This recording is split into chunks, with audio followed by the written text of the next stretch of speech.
कि वीडियो में हम जेओआईटी से रिलेटेड कुछ एक क्वेश्चंस लेकर आए हैं जो कि कंप्यूटर हिस्ट्री के ऊपर रहने वाले हैं। यहाँ पर आप अपनी प्रिपरेशन चेक कर सकते हो कि आपकी तैयारी कैसी चल रही है। सबसे पहले क्वेश्चन की बात करते हैं। कंप्यूटर का फादर या जनक किसे कहा जाता है जिन्होंने 19th सेंचुरी में एनालिटिकल इंजन का डिज़ाइन तैयार किया था? तो इसका जो सही आंसर होगा वो होगा चार्ल्स बेबेज। अब मैं आपको बता दूं कुछ एक चीज़ें इसमें। चार्ल्स बेबेज ने सबसे पहले मैकेनिकल कंप्यूटर का आविष्कार किया था, इसीलिए उन्हें फादर ऑफ कंप्यूटर कहा जाता है। इसी की जगह अगर मॉडर्न फादर ऑफ कंप्यूटर कहा जाए तो एलन ट्यूरिंग आपका सही उत्तर होगा। आई होप ये चीज़ें आपको समझ आ चुकी होगी। बाकी कमेंट करके आपने ज़रूर बताना है अपने आंसर को। वीडियो को पॉज करके एक बार कमेंट आपने ज़रूर टाइप करना है आंसर के रूप में। अब बात करते हैं, दुनिया की सबसे पहली प्रोग्रामर किसे माना जाता है जिन्होंने चार्ल्स बेबेज की एनालिटिकल इंजन के लिए पहला एल्गोरिदम लिखा था और उन्हें मदर ऑफ कंप्यूटर भी कहा जाता है? आई होप इसका आंसर आप सभी को आना ही चाहिए।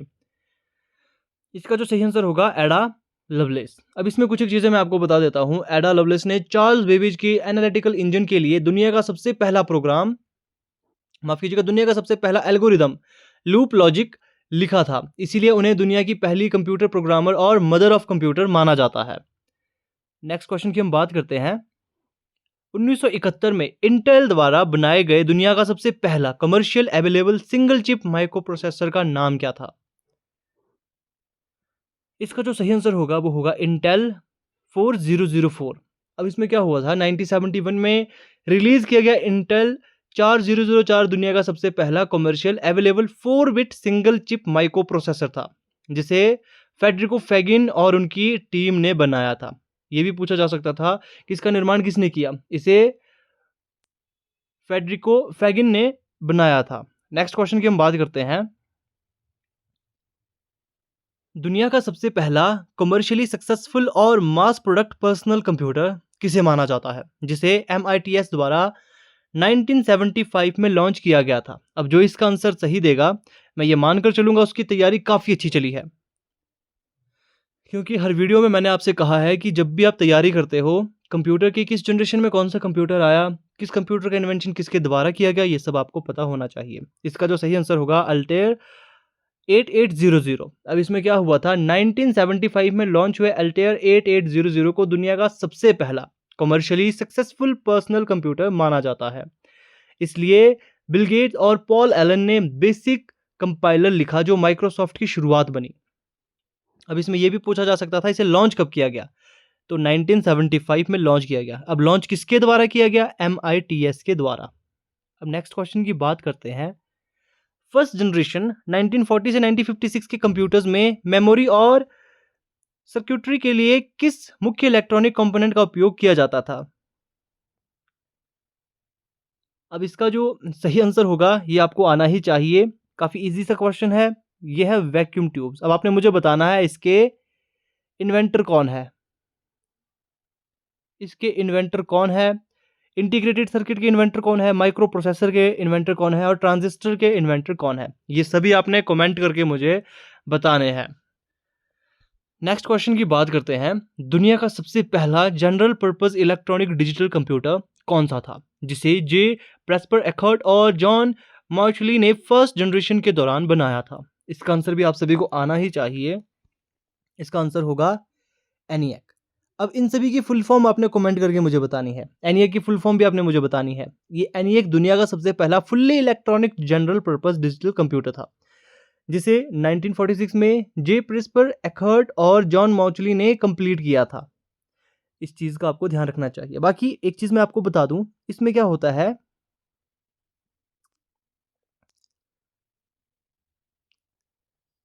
अब जैसे इस क्वेश्चन में था, मान लीजिए इस क्वेश्चन में कभी कभार ये जो सीरीज होती है ये थोड़ी सी आगे पीछे हो सकती है।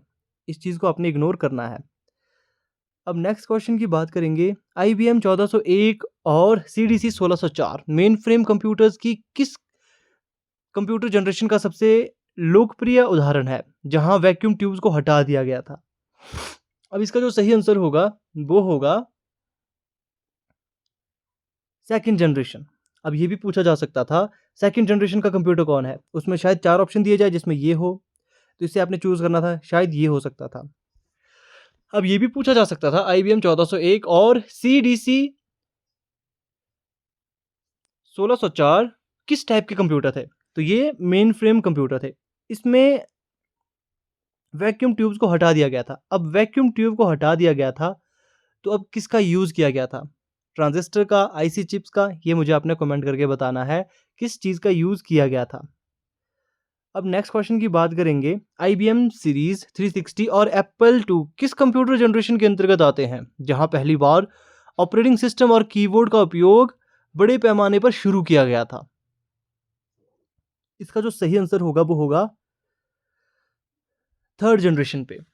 अब आपने क्या करना है, कमेंट करके मुझे ज़रूर बताना है फर्स्ट जनरेशन के कंप्यूटर कौन-कौन से थे, जो अभी आपको याद हैं। थर्ड जनरेशन के कौन-कौन से हैं, फोर्थ के कौन से हैं, फिफ्थ के कौन-कौन से हैं। अब इसमें देखिए, एक यहाँ पे मुख्य क्वेश्चन ये भी बनता है कि कीबोर्ड का उपयोग बड़े पैमाने में कब से शुरू किया गया? थर्ड जनरेशन में। ऑपरेटिंग सिस्टम कब से किया गया? थर्ड जनरेशन में। अब इसमें कुछ एक चीज़ें आपको ध्यान में रखनी चाहिए। थर्ड जनरेशन जो कि 1964 से 1971 में सिलिकॉन चिप पर बने इंटीग्रेटेड सर्किट चिप्स का यूज़ शुरू हुआ। इसी दौरान ऑपरेटिंग सिस्टम, कीबोर्ड और मॉनिटर आम हुए। IBM 360 और एप्पल II इसी के उदाहरण हैं। अब आप मुझे बताइए, इंटीग्रेटेड सर्किट का आविष्कार किसने किया था, और कीबोर्ड का आविष्कार किसने किया था, और ऑपरेटिंग सिस्टम का आविष्कार किसने किया था? कमेंट करके मुझे ज़रूर बताएं। इतिहास का सबसे पहला मैकेनिकल कैलकुलेशन डिवाइस किसे माना जाता है, जिसका आविष्कार लगभग 4000 वर्ष पहले चाइना, मेसोपोटामिया में हुआ था? इसका आंसर आप सभी को आता है, इसमें ज़्यादा समय हम व्यर्थ नहीं करेंगे। अवेकस इसका सही आंसर है। अब नेक्स्ट क्वेश्चन की बात करते हैं। मॉडर्न कंप्यूटर आर्किटेक्चर के बारे में सबसे पहले ड्राफ्ट किसने दिया था, जिसे आज भी लगभग सभी मॉडर्न कंप्यूटर्स फॉलो करते हैं? यह भी काफ़ी इंपॉर्टेंट क्वेश्चन है। इसका जो सही आंसर होगा वो होगा जॉन वॉन न्यूमैन।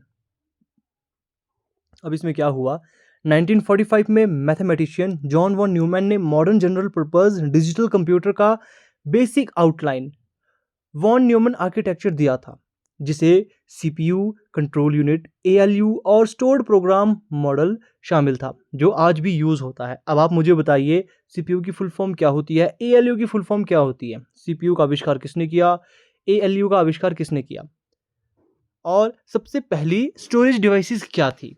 इस तरीके से आपने अपनी तैयारी करनी है, तो काफ़ी अच्छे लेवल में आपकी तैयारी हो जाएगी JIT के रिगार्डिंग। बाकी कोई भी अगर आपके मन में डाउट है, आप कमेंट करके मुझे ज़रूर पूछ सकते हैं। ये थी आज की वीडियो के कुछ एक मोस्ट इंपॉर्टेंट क्वेश्चन।